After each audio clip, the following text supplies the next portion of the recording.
Hello everyone, welcome to sleepy classes. Guys कैसे हैं आप सब? होपफुली आप अपने घर में सब अच्छे होंगे। तो गाइस अच्छे रहिए, ध्यान रखिए अपना। एंड गाइस आज हम डिस्कस करेंगे साइंस एंड टेक्नोलॉजी से 10 क्वेश्चंस। तो चलिए सेशन को स्टार्ट करते हैं। पहला क्वेश्चन है हमारा, consider the following statement about GSLV-MK3। तो तीन स्टेटमेंट है, देख लेते हैं कौन सी सही है कौन सी नहीं। फर्स्ट स्टेटमेंट हमें क्या कहती है? It can carry up to 4500 to 5000 kg satellites. Okay जी। Second one, it is a 4 stage vehicle. Third one, it will use cryogenic engine and not solid and not liquid propellants. ठीक है, तो तीन statement है, बताइए इनमें से कौन सी सही है कौन सी नहीं। वीडियो को पॉज कीजिए। चलिए, होपफुली अभी तक आपने इसका सही आंसर मार्क कर लिया होगा। तो गाइज इसका सही आंसर है, सिर्फ आपकी फर्स्ट स्टेटमेंट यहाँ पर ट्रू हो जाएगी। तो ऑप्शन ए आपका यहाँ पर सही हो जाएगा। एक बार इससे रिलेटेड एक्स्ट्रा इन्फॉर्मेशन देख लेते हैं। GSLV-MK3 लेटेस्ट वर्जन है GSLV का। अच्छा, ये क्वेश्चन मैं ऑलरेडी आपको डिस्कस करवा चुका हूँ, GSLV वाला। तो आपको बताना है इसकी फुल फॉर्म क्या है। बहुत ही सिंपल सा क्वेश्चन है, मुझे नहीं लगता कि आपको इसकी फुल फॉर्म नहीं पता होगी। ठीक है जी। अब यहाँ पर देखिए, जो हमारी इसरो है ये इसको मेनली यूज़ करती है और तीन स्टेज में ये यूज़ किया जाता है। फर्स्ट स्टेज है सॉलिड प्रोपलेंट, सेकंड स्टेज है लिक्विड प्रोपलेंट, थर्ड स्टेज है क्रियोजेनिक इंजन। तो फोर्थ स्टेज इसकी नहीं होती। तो बी ऑप्शन आपका या बी स्टेटमेंट आपकी गलत हो जाएगी, है ना, जो हमने अभी डिस्कस करी थी। GSLV-MK3 ये एक लेटेस्ट वर्जन है इसरो का, और ये बेसिकली एक कॉमर्शियल व्हीकल है जिसमें हम फॉरेन सैटेलाइट्स को लॉन्च करते हैं। ठीक है, तो इतनी इन्फॉर्मेशन बहुत है इस क्वेश्चन के रिगार्डिंग, लेकिन आपने मुझे इसकी फुल फॉर्म बतानी है कमेंट सेक्शन में। नेक्स्ट क्विजेज हैं, 3 क्विज देखेंगे और लास्ट में इसको डिस्कस करेंगे जब वीडियो का हम खत्म कर लेंगे 10 के 10 क्वेश्चन, फिर हम डिस्कस करेंगे क्विजेज को। अभी के लिए आप सोचिए, फर्स्ट क्विज हमें क्या कहती है? Which country assisted India to establish the Kudankulam nuclear power station in Tamil Nadu. मैं आई थिंक हर सेशन में आपको बताता हूँ कि डेली डोज में हमने बहुत सारे टॉपिक डिस्कस करे हैं और वो टॉपिक डायरेक्टली आपके पेपर के लिए इंपॉर्टेंट हो जाएंगे अगर आपने वहाँ पर सभी के सभी सेशंस देखे हैं, जो हमारा डेली डोज की प्लेलिस्ट है। तो डेफिनेटली ये क्वेश्चन आपको आता होगा। बट चलिए, आप सोचिए इतना, लास्ट में हम डिस्कस करेंगे। इसका सही आंसर है रशिया, कनाडा, जर्मनी, फ्रांस। आप मुझे कमेंट सेक्शन में बताइए और लास्ट में हम डिस्कस करेंगे। सेकंड क्विज है, वो डेवलप द बैलिस्टिक मिसाइल। तो बैलिस्टिक मिसाइल को किसने डेवलप किया था? Wernher von Braun, J Robert and Edward Teller and Samuel Cohen. तो 4 ऑप्शन है, बताइए बैलिस्टिक मिसाइल को डेवलप करने वाले कौन से पर्सन थे। ये हम लास्ट में डिस्कस करेंगे। थर्ड क्विज है, विच city receive the highest cosmic radiation amongst the following. हमारे इंडिया की ये 4 सिटी हैं, आपको बताना है कि सबसे ज़्यादा कॉस्मिक रेडिएशंस कौन सी सिटी रिसीव करती है। ठीक है, चेन्नई है, बम्बई है, कोलकाता है, दिल्ली है। बहुत कम मार्जिन में हमें डिफरेंस देखने को मिलेगा, लास्ट में हम डिस्कस करेंगे इसको। लेकिन अभी के लिए आप कमेंट सेक्शन में इसका सही आंसर दीजिएगा। चलिए सेकंड क्वेश्चन देख लेते हैं एक बार। Which district has become the first one in India to have high speed rural broadband network. काफ़ी अच्छा क्वेश्चन है ये, ऐसे क्वेश्चंस आ जाते हैं। अभी हम कोशिश करेंगे कि ऐसे क्वेश्चंस को निकाल कर लेकर आएंगे जो आपके सभी के सभी एग्जाम्स के लिए इंपॉर्टेंट हो जाएंगे। लाइक जैसे एवरग्रीन जीके, जो करंट में भी पूछे जाते हैं। जैसे मान लो जीएसटी से रिलेटेड क्वेश्चन आ जाता है। अब जीएसटी कब आया था? 2017 में। चाहे आप उसको करंट में कंसिडर कर लो, स्टैटिक में कंसिडर कर लो, वो क्वेश्चंस पूछे ही जाएंगे। न्यू एजुकेशन पॉलिसी को उठा लो, 370 आर्टिकल को उठा लो। ये क्वेश्चंस कुछ ऐसे होते हैं जो आपके हर एग्जाम के लिए इंपॉर्टेंट हो जाते हैं, चाहे आप बैंकिंग के एग्जाम्स दे रहे हो। हालांकि बैंकिंग में तो 370 वाले क्वेश्चन नहीं आएंगे, बट ज्योग्राफी का स्टेट बहुत ज़्यादा आता है। ठीक है, तो ऐसे क्वेश्चंस कंसीडर करेंगे जो आपके सभी के सभी एग्जाम्स के लिए इंपॉर्टेंट हो जाएंगे। तो इसका सही आंसर मार्क करना, अभी आपने Ajmer of Rajasthan, Vidisha of Madhya Pradesh, Idukki of Kerala, Hisar of Haryana. तो कौन सा डिस्ट्रिक्ट है जहाँ पर सबसे highest speed rural broadband network establish करा गया? गाइस इसका सही आंसर है इदुकी ऑफ केरला। ठीक है, सी आपका बिल्कुल सही हो जाएगा।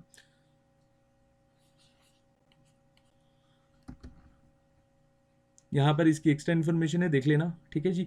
चलिए नेक्स्ट क्वेश्चन देखते हैं। Which bank has launch India first contact lens debit and credit card. तो कौन से बैंक ने लॉन्च करा है इंडिया का पहला contact lens debit and credit card? 4 bank है हमारे पास, ICICI bank, axis bank, HDFC bank, HSBC bank. अच्छा, ये इसमें से ये बताना आपने कौन सा फॉरेन बैंक है। ठीक है, चलिए मैं आपसे पूछता हूँ, यहाँ पर फॉरेन बैंक छोड़िए, इसका हेडक्वार्टर कहाँ पे है बताइए बस मुझे। ठीक है, कमेंट सेक्शन में। और इसका सही आंसर है ICICI बैंक। ठीक है जी, इंडिया का पहला बैंक है जिसने लॉन्च किया था contact lens debit card and credit card. आजकल बहुत ज़्यादा एडवर्टाइजमेंट भी आती है, आप देखा होगा आपने। जस्ट आपको स्वाइपिंग करना होता है ना। चलिए नेक्स्ट, फोर्थ क्वेश्चन है, defence research development organisation DRDO has developed a drug name Lukoskin, it will be used in the treatment of. जो लुकोसिन है ये हम बेसिकली जो DRDO के द्वारा डेवलप करी गई थी ड्रग, उसको हम किस ट्रीटमेंट के लिए यूज़ करते हैं। तो चार ऑप्शन है हमारे पास, देख लेते हैं। ल्यूकोमीनिया, ठीक है जी, ल्यूकीमिया, और बी है लुकोडर्मा, लंग कैंसर, एंड डी है ब्रेन ट्यूमर। तो चार ऑप्शन है, वीडियो को पॉज कीजिए, इसका सही आंसर मार्क कीजिए। चलिए, होपफुली अभी तक आपने इसका सही आंसर मार्क कर लिया होगा। गाइस इसका सही आंसर है ल्यूकोडर्मा, ठीक है जी। एक बार इसको देख लेते हैं, और इसको इस तरह से आप कंसीडर कर सकते हैं, जो वाइट पैचेस होते हैं ना, जैसे स्किन के ऊपर वाइट पैचेस आ जाते हैं, लाइक एज जो कभी नहीं हमारे एक तरह से हटते, तो ये हर्बल ड्रग है जो काफ़ी मदद करती है हमारे को इस तरह के अगर डिसीज़ हो जाती है उसकी ट्रीटमेंट के लिए, ठीक है। ये बहुत ही कॉमनली डिसीज़ है, वाइट पैचेस हो जाना स्किन पर, है ना। इसको हिंदी में क्या कहते हैं, मेरे माइंड से निकल गया। काफ़ी फेमस है, आप लोगों ने डेफिनेटली देखा होगा अपने सराउंडिंग में, ठीक है। तो चलिए, famous in the sense of कि पता होगा आपको, ठीक है। चलिए, क्वेश्चन फिफ्थ देख लेते हैं, what is a nuclear transmutation. तो न्यूक्लियर ट्रांसम्यूटेशन क्या है, देखिए गाइस, चार स्टेटमेंट है, देख लेते हैं। Conversion of one chemical element और isotope into another, conversion of solid directly into gas, conversion of gas directly into solid, and D है conversion of a nucleated human nerve cell into a non nucleated one. Video को pause कीजिए, बहुत ही simple question है, इसका सही से answer mark कीजिए। तो चलिए, होपफुली अभी तक आपने इसका सही आंसर लगा लिया होगा। इसका सही आंसर है conversion of one chemical element और आइसोटोप इनटू अनदर। तो फिफ्थ का आपका सही ऑप्शन हो जाएगा ए, ठीक है। इसको ध्यान से समझिएगा, जो न्यूक्लियर ट्रांसपोर्टेशन होता है इसमें होता क्या है, ये एक ऐसा प्रोसेस है, ठीक है, या ऐसा कन्वर्जन का मेथड है जिसमें हम क्या करते हैं, एक एटम के एक एलिमेंट को चेंज करते हैं atom of another element through nuclear reaction, ठीक है जी, या फिर इसको आप इस तरह से कह सकते हो, radio active decay. Next question देख लेते हैं, astronomers at the national radio astronomy observatory discovered cluster of hydrogen clouds between which of the near by galaxies. अच्छा, अभी हम ज्योग्राफी डिस्कस कर रहे हैं। अगर आपके ईपीएफओ से ईपीएफओ में तो खैर ज्योग्राफी नहीं आती, अगर आप अन्य किसी एग्जाम की तैयारी कर रहे हैं, लाइक सीजीएल या फिर रेलवे या स्टेट लेवल के एग्जाम्स की तैयारी कर रहे हैं, तो वहाँ पर आप ज्योग्राफी के सेशंस देख सकते हैं। उसमें मैंने काफ़ी अच्छे से बताया कि हमारे यूनिवर्स में कितनी गैलेक्सीज हैं, और जो हमारी गैलेक्सी है मिल्की वे गैलेक्सी, और मिल्की वे गैलेक्सी के साथ साथ हम कौन कौन सी गैलेक्सीज को और डिस्कवर कर पाएँ। लगभग यूनिवर्सल में अगर हम देखें तो 3000 बिलियन के आसपास गैलेक्सीज हैं। हालांकि ये आंकड़ा जस्ट एक आप ऐसे समझ सकते हैं कि इमेजनरी है, या फिर हम लोग अप्रोक्सीमेशन को कंसिडर कर सकते हैं। यहाँ पर कोई ऐसा यहाँ पर हमारे को प्रॉपर सबूत नहीं है कि इतनी गैलेक्सीज हो सकती हैं यूनिवर्स में। और हमारी खुद की मिल्की वे गैलेक्सी में पता नहीं कितने स्टार्स हैं, उसका एक स्टार बोले तो सन, उसकी फैमिली सोलर सिस्टम जिसको हम स्टडी करते हैं ज्योग्राफी में, ठीक है, लगभग 300 बिलियन के आसपास स्टार हैं हमारी मिल्की वे गैलेक्सी में, ठीक है। तो अभी एस्ट्रोनॉमर्स जो हैं नेशनल रेडियो एस्ट्रोनॉमी, इन्होंने डिस्कवर करा है क्लस्टर ऑफ हाइड्रोजन क्लाउड्स, कौन सी गैलेक्सी के नियर अबाउट। चार ऑप्शन है, देख लेते हैं। ट्राइंगुलम MK13 या एंड्रोमेडा M31, ये दोनों, या फिर नन ऑफ दिस। देखिए गाइस, इन दोनों गैलेक्सीज के नियर अबाउट ये डिस्कवर्ड करा गया है, तो आपका यहाँ पर सी ऑप्शन बिल्कुल सही हो जाएगा, एंड्रोमेडा M31, ट्रायंगुलम M31, ठीक है जी। गैलेक्सीज तीन शेप की होती हैं बेसिकली। चलिए, ज्योग्राफी में ही कंसिडर करेंगे, बाकी साइंस एंड टेक से ऐसे क्वेश्चंस पूछ लिए जाते हैं, तो आपको ये आइडिया होना चाहिए, ठीक है। तो यहाँ पर एक्स्ट्रा इन्फॉर्मेशन आप एक बार देख लेना। नेक्स्ट क्वेश्चन डिस्कस करते हैं, Jiuquan satellite centre is situated in which country. तो आपको बताना है कि जियोक्वान सैटेलाइट सेंटर कौन से देश में सिचुएटेड है। फर्स्ट है चाइना, बी ऑप्शन है जापान, सी है साउथ कोरिया, एंड डी है रशिया। वीडियो को पॉज कीजिए, इसका सही आंसर मार्क कीजिए। गाइस, इसका सही आंसर है चाइना, ठीक है जी। और ये चाइना में कहाँ पर बेसिकली लोकेटेड है, गोबी डेजर्ट के पास।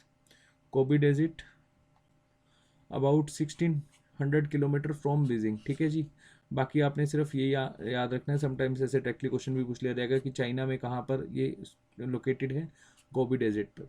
चलिए, नेक्स्ट काफ़ी अच्छा क्वेश्चन है, match the following isotope use. कुछ आइसोटोप को यूज़ करा जाता है ट्रीटमेंट पर्पज़ के लिए। Holmium 166, iron 57, एरेनिसिक 74, phosphorus 32। इसको हम बेसिकली किस लिए यूज़ करते हैं, देखिए गाइस, यहाँ पर जो आपका होल्मियम 166 है, इसको हम यूज़ करते हैं to treat the joint pains, ठीक है जी। तो फर्स्ट का आपका हो जाएगा, यहाँ मैं इस तरह से ए लिख देता हूँ। उसके बाद आयरन 57, इसको हम यूज़ करते हैं used in blood as a tracer, ठीक है जी। तो यहाँ मैं बी लिख देता हूँ। उसके बाद एरेनेसिक 74, इसको हम यूज़ करते हैं, तो बहुत ही फेमस है, तो डायरेक्टली हमने साइंस में भी डिस्कस किया हुआ है, to find tumour in body, ठीक है जी। एंड लास्ट फोस्फोरस 32, ये हम यूज़ करते हैं टू ट्रीट बोन कैंसर, ठीक है जी। तो काफ़ी अच्छा क्वेश्चन था, इसको ध्यान रखना। चलिए, यहाँ पर इसकी डिटेल इन्फॉर्मेशन लिखी हुई है, एक बार आप देख लेना। कुछ थेरेपीज भी डिटेल में लिखी हुई हैं, तो आप इसको अच्छे से यहाँ पढ़ लेना एक्स्ट्रा इन्फॉर्मेशन में। चलिए नेक्स्ट क्वेश्चन देख लेते हैं। Consider the following statement about the ozone hole. Ozone hole जो है हमारा एटमॉस्फेयर, अगर आपने पढ़ा होगा, आज ही मैंने डिस्कस कराया ज्योग्राफी में। देखिए, हमारी 5 लेयर्स होती हैं, हम सब जानते हैं एटमॉस्फेयर में। ट्रोपोस्फेयर, स्ट्रेटोस्फेयर, मेसोस्फेयर, या फिर आप इसको ऐसे करो, आयनस्फेयर और एक हेक्सोस्फेयर, ठीक है। लास्ट वाली एक्सोस्फेयर, और ये ट्रोपोस्फेयर, और ये होती है स्ट्रेटोस्फेयर, मेसोस्फेयर और आयनस्फेयर, ठीक है। ये 5 लेयर होती हैं हमारी। अब ट्रोपोस्फेयर में क्या होता है, सारा का सारा वेदर कंडीशन बनती है। और ये जो सेकंड वाली आपकी लेयर है स्ट्रेटोस्फेयर, यहाँ पर होती है ओजोन लेयर, ठीक है। ओजोन लेयर को फर्स्टली डिस्कवर किसने करा था? चैंपमैन ने, ठीक है। ये क्वेश्चन भी पूछ लिया जाता है, चैंपमैन ने, ठीक है। अब जो चैंपमैन थे, अच्छा हम क्वेश्चन डिस्कस कर रहे थे और एकदम से आपको आंसर दिख गया। चलिए एक मिनट, इस क्वेश्चन को देख लेते हैं। Consider the following statement about ozone layer. तो कौन सी स्टेटमेंट आपकी सही है? ऑप्शन आपको दिख गया होगा। चलिए इसको ऐसे, बी स्टेटमेंट सही है, फर्स्ट और second. Ozone formation and destruction keep on happening, ozone destruction rate is higher than its formation rate, ठीक है। अब ओजोन लेयर से रिलेटेड और इन्फॉर्मेशन हम देख लेते हैं। यहाँ पर मैं आपको बता रहा था कि ओजोन लेयर को फर्स्टली बेसिकली देखा किसके द्वारा गया था? चैंपमैन के द्वारा। और चैंपमैन साइकिल बहुत ही फेमस है। इन्होंने बोला कि जो ओजोन लेयर है, ये बनी है ओजोन एलिमेंट से, मतलब 2 ओजोन एलिमेंट मिलकर इन्होंने ओजोन एटम बनाया, ऑक्सीजन एटम बनाया, ऑक्सीजन एटम बनाया, देन ये एक ऑक्सीजन के मॉलिक्यूल से मिले और तब जाकर फॉर्मेशन हुआ ओजोन का, ठीक है। उसके बाद जो डिप्लीशन देखने को मिल रहा है हमें, जो डिप्लीशन हो रहा है ओजोन में, क्योंकि ओजोन हमें बचाता है किससे? यूवी रेडिएशन जो सन से आती है, ठीक है। अब इसमें डिप्लीशन होगा तो डेफिनेटली हम लोगों को खतरा है, और हमें कौन सी डिजीज़ होने का खतरा है? स्किन कैंसर, ठीक है। क्योंकि जो फेयर स्किन्स होती है ना, लाइक जैसे हमारे ऑल ओवर द वर्ल्ड बहुत सारे लोग ऐसे हैं जो बहुत ही फेयर है, ठीक है। जो फेयर लोग होते हैं उनमें कमी होती है मेलेनाइन अमाउंट की, ठीक है। ये बायोलॉजी का क्वेश्चन है वैसे। मेलेनिन अमाउंट की कमी होती है। इस कमी की वजह से क्या होता है, जो बहुत ही गोरे लोग होते हैं, बहुत जिनकी स्किन बहुत ही ब्राइट होती है, फिर ऐसे समझो बहुत ही फेयर स्किन वाले लोग होते हैं, उनको स्किन कैंसर होने का खतरा होता है अगर यूवी वेव नहीं रेज अगर उनके ऊपर पड़ेंगे, ठीक है। तो अगर मान लो कि ओजोन लेयर इस तरह से ही डिप्लीशन में, मतलब एक तरह से ख़त्म होती गई, तो डेफिनेटली यहाँ पर बहुत ज़्यादा स्किन कैंसर की प्रॉब्लम बढ़ जाएगी। और ये डिप्लीशन सबसे पहले किसने ऑब्जर्व किया था? 1984 में। इनका नाम था फोरमैन। और डिप्लीशन ऑफ ओजोन लेयर, इसको मापा किससे जाता है? डॉब्सन से। और ओजोन लेयर की जो डिप्लीशन के लिए कौन सी गैस सबसे ज़्यादा रिस्पॉन्सिबल है? CFC, इसको कहा जाता है ओजोन ईटिंग गैस।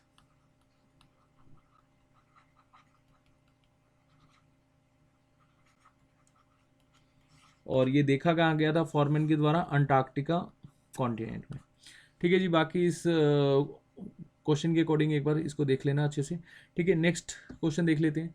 नेक्स्ट हमारा लास्ट क्वेश्चन है, फिर हम क्विज डिस्कस करेंगे। Which one of the following correctly describes अग्नि। तो अग्नि को अगर हम यहाँ पर सही से डिस्क्राइब करें तो अग्नि एक एक्चुअली में क्या है?